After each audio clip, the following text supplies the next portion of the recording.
Assalamualaikum, apa kabar semua? Kembali lagi bersama saya Rizal Fauzi. Akhirnya kita tiba lagi di video rekomendasi. Kali ini saya mau bikin video rekomendasi untuk Lebaran 2023. Bagi kamu yang belum nonton video rekomendasi Lebaran 2022 atau rekomendasi akhir tahun 2022 kemarin, itu juga masih relevan.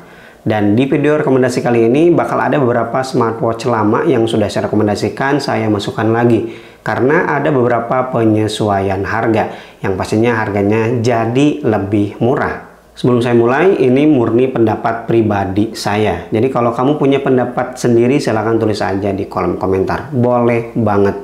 Dan di video kali ini rekomendasinya untuk smartwatch 500.000 ke bawah dan juga Apple Watch KW. Oke, langsung aja ke rekomendasi yang pertama untuk smartwatch atau smartband di bawah 500.000. Yang pertama saya punya Huawei Band 7. Setelah saya cari-cari di marketplace, sekarang harganya ada yang jual 469.000. Itu murah banget ya. Kelebihan kalau kamu beli Huawei Band 7 ya, tentunya ini adalah brand Huawei. Banyak yang udah ngetes sensornya paling bagus ya, sensor paling bagus. Kemudian Huawei Band 7 ini udah pakai Harmony OS. Kalau pakai Harmony OS tentunya dia juga udah bisa quick reply dong ya. Dan layarnya juga AMOLED. Kemudian mode olahraganya lengkap dan smartband ini nyaman dipakai. Karena benjolan atau tonjolan yang ada di bagian bawah smartbandnya ini rata ya, lumayan rata. Jadi dipakai lama tuh bakal tetap nyaman. Yang perlu diperhatikan kalau kamu beli Huawei Band 7 ya, karena ini brand Huawei seperti yang kita tahu ada masalah ya. Jadi kita harus install app gallery atau playstore-nya Huawei. Itu supaya smartband-nya bisa berjalan normal. Jadi harus install aplikasi Huawei Health-nya dari situ. Yang kedua, kekurangannya Huawei Band 7 kalau mau sepeda nggak ada di daftar olahraganya. Nggak tahu kenapa ya.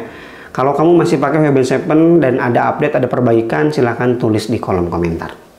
Rekomendasi yang kedua, saya punya Redmi Band 2. Ya, harganya murah banget, 399.000. Bahkan kalau kamu cari di toko lain itu bisa dapat harga yang lebih murah ya.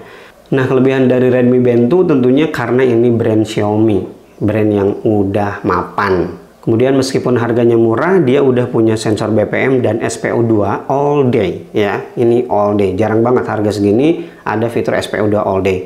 Kemudian olahraganya cukup banyak ya, ada 30 olahraga. Dan ini juga sama, ringan, jadi nyaman dipakai lama. Yang perlu diperhatikan dari Redmi Band 2 ini ya, layarnya masih menggunakan TFT ya, belum AMOLED. Tapi jangan kecewa, meskipun TFT layarnya udah cukup bagus. Nah, selanjutnya saya punya Halo RS3 yang baru aja saya unboxing ya, yang sekarang harganya di 385.000. Kemarin 400.000 sekian gitu ya. Sekarang saya nemu yang jual di harga 385.000. Itu murah banget untuk fitur yang ditawarkan. Halo RS3 ini udah pakai layar AMOLED. Kemudian dia udah punya GPS. Ya, Halo RS3 300 ribuan udah GPS ready. Bagi kamu yang nyari smartwatch GPS ready yang harganya terjangkau, ini cocok banget. Dan brandnya Halo lagi ya. Bukan yang ya asal-asalan gitu. Kemudian untuk Halo RS3 ini build quality-nya cakep banget ya, karena ingat harga awalnya itu sekitar 1 juta kurang, sekarang jadi 300 ribuan ya, otomatis build quality-nya mantep. Frame-nya metal, metalnya juga cakep banget ya. Kemudian polikarbonat bagian belakangnya juga cakep. Dan yang perlu diperhatikan ya, meskipun ini AMOLED, dia belum ada fitur always on display. Jadi nggak semua AMOLED ada fitur AOD ya.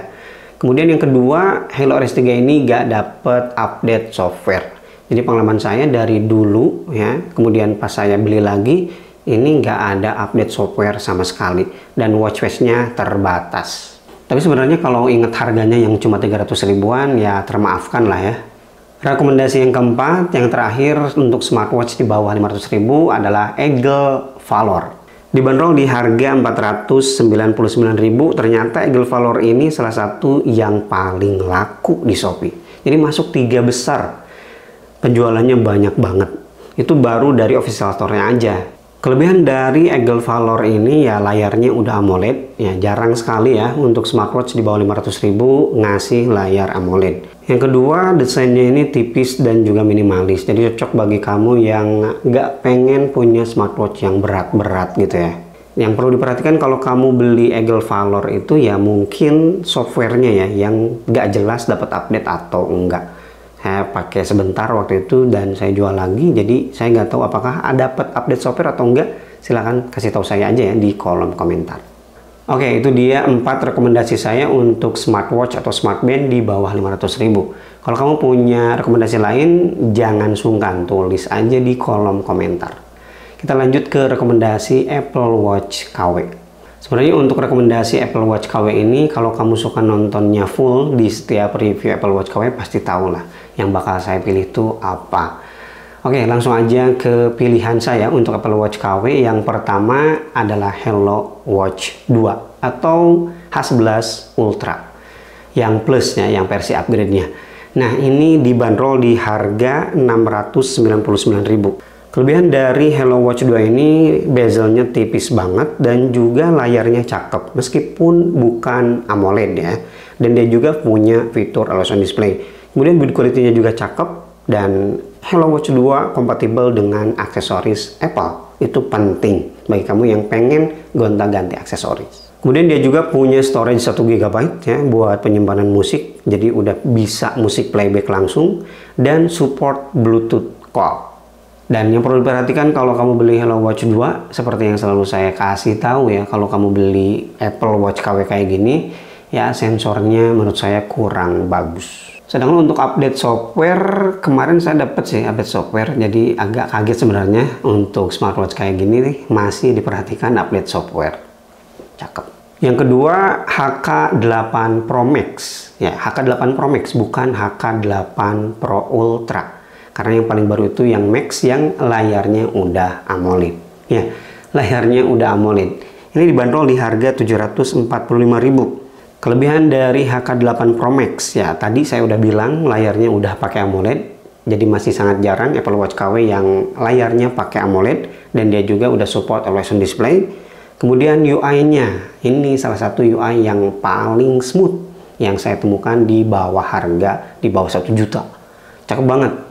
Dan yang ketiga, dia udah support Bluetooth call juga. Dan yang perlu diperhatikan dari HK8 Pro Max ini, yang pertama build quality-nya itu biasa-biasa aja. Jadi kalau dibandingkan dengan Hello Watch 2, lebih kokoh Hello Watch 2. Jadi agak sedikit ringkih gitu ya untuk HK8 Pro Max ini. Kemudian nggak tahu bener atau enggak ya, di kolom komentar di video saya banyak laporan HK8 Pro Max ini matot. Ya, termasuk punya saya. Gak bisa dicas, jadi akhirnya ya mati gitu. Dan yang ketiga, kurang kompatibel dengan Apple Watch aksesoris. Nah, bagi kamu yang masih pakai HK8 Pro Max, coba kasih tahu di kolom komentar apakah benar ada isu-isu seperti itu atau hanya beberapa orang yang kebetulan dapat unit yang jelek. Jadi bagi kamu yang nyari Apple Watch Ultra KW yang butuh UI, silahkan ambil HK8 Pro Max menurut saya. Tapi kalau pengen lebih kompatibel dengan aksesoris Apple dan juga build quality-nya cakep, lebih baik ambil Hello Watch 2. Dan yang ketiga, yang terakhir, rekomendasi Apple Watch KW dari saya adalah Evo Pro W57.